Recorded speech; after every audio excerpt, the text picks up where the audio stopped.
छोटू एक छोटा सा लड़का था जो पहाड़ियों के बीच बसे एक छोटे से गांव में रहता था। वो बहुत ही जिज्ञासु और होशियार बच्चा था, हमेशा कुछ नया सीखने और दुनिया को एक्सप्लोर करने के लिए तैयार। लेकिन छोटू को अपनी लाइफ में कुछ खालीपन सा लगता था। उसे किसी गाइड की जरूरत थी, कोई ऐसा जो उसे सही रास्ता दिखाए। वो ऐसी स्टोरीज सुनना चाहता था जिनमें विजडम और एडवेंचर हो। काश कोई मुझे गाइड करता, मुझे ऐसी स्टोरीज सुनाता जो मुझे दुनिया को बेहतर समझने में हेल्प करती। एक दिन गांव के किनारे घूमते हुए छोटू को एक बरगद के पेड़ के नीचे बैठे एक बुद्धिमान बूढ़े आदमी रामू काका मिले। रामू काका की लंबी सफेद दाढ़ी थी और उनकी आंखों में एक चमक थी, जैसे उनमें ढेर सारी स्टोरीज छुपी हो। छोटू उनकी तरफ खींचा चला गया। ये कौन है? कितने वाइज और काइंड लग रहे हैं। छोटू रामू काका के पैरों के पास बैठ गया, उनकी कहानियां सुनने के लिए बेताब। रामू काका ने प्यार से मुस्कुराते हुए अपनी लाइफ की स्टोरीज सुनानी शुरू कर दी, जिनमें वैल्यूएबल लेसन्स और मॉरल डिलेमास थे। छोटू बूढ़े आदमी की विजडम से मंत्रमुग्ध हो गया। आओ मेरे पास बैठो बच्चे, मेरे पास बहुत सारी स्टोरीज हैं, ऐसी स्टोरीज जो तुम्हारी लाइफ बदल सकती है। हर दिन छोटू बरगद के पेड़ के नीचे रामू काका से मिलने जाता। वे घंटों बातें करते। रामू काका अपने ट्रैवल्स, अलग अलग लोगों से अपनी मुलाकातों और अपने सीखे हुए लेसन्स के बारे में स्टोरीज सुनाते। वो ऑनेस्टी, काइंडनेस और दूसरों की हेल्प करने के इम्पोर्टेंस के बारे में बताते। याद रखना, छोटू, ऑनेस्टी और काइंडनेस ही किसी इंसान की असली पहचान होती है। हमेशा दूसरों की हेल्प करने की कोशिश करो। एक दिन रामू काका ने छोटू को गांव में कहीं दबे एक हिडन ट्रेजर के बारे में बताया। उन्होंने इसे सोना या ज्वेल्स नहीं बल्कि कुछ और वैल्यूएबल बताया, नॉलेज और विजडम। उन्होंने कहा कि इस सीक्रेट ट्रेजर में लाइव्स बदलने की पावर है।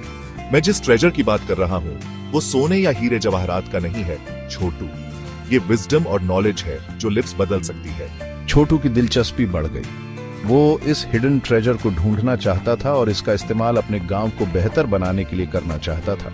तब से छोटू रामू काका की स्टोरीज और ध्यान से सुनने लगा, इस उम्मीद में कि उसे ट्रेजर तक पहुंचने के क्लूज मिल जाए। मुझे ये ट्रेजर ढूंढना है, इससे मैं अपने गांव को एक बेहतर जगह बना सकता हूँ। दिन हफ्तों में बदल गए और छोटू रामू काका से सीखता रहा।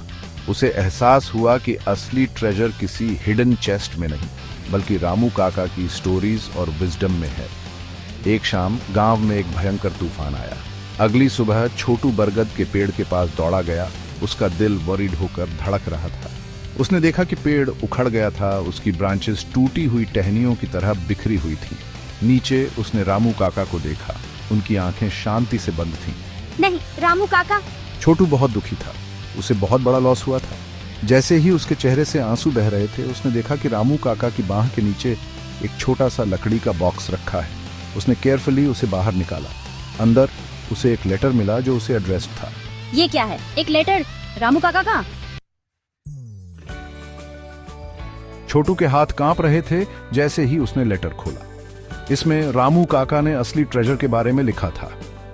यह जमीन में दबा हुआ नहीं था बल्कि खुद छोटू के अंदर था, वह विजडम जो उसने उनके साथ बिताए समय से हासिल की थी। रामू काका ने छोटू से इस विजडम का इस्तेमाल दूसरों की हेल्प करने और गांव को एक बेहतर जगह बनाने के लिए करने का आग्रह किया। मेरे प्यारे छोटू, असली ट्रेजर तुम्हारे अंदर है।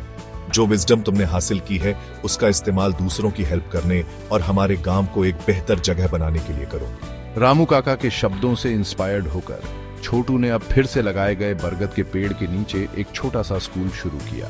उसने रामू काका की स्टोरीज और टीचिंग्स गांव के बच्चों के साथ शेयर की। स्कूल उम्मीद की किरण बन गया। पूरे कम्युनिटी में नॉलेज और काइंडनेस फैला रहा था। रामू काका की स्टोरीज मेरे थ्रू जीवित रहेंगी। मैं दूसरों को वही सिखाऊंगा जो उन्होंने मुझे सिखाया। छोटू रामू काका को कभी नहीं भूला। वो बूढ़े आदमी के वैल्यूज के साथ जिया, हमेशा अपने गांव को एक बेहतर जगह बनाने की कोशिश करता रहा। उसने सीखा कि सबसे बड़ा ट्रेजर जो कोई भी रख सकता है वो धन दौलत नहीं बल्कि दूसरों को अपलिफ्ट और इंस्पायर करने की विजडम है। सबसे बड़ा ट्रेजर दूसरों को अपलिफ्ट और इंस्पायर करने की विजडम है। मैं रामू काका की लेगेसी को आगे बढ़ाऊंगा।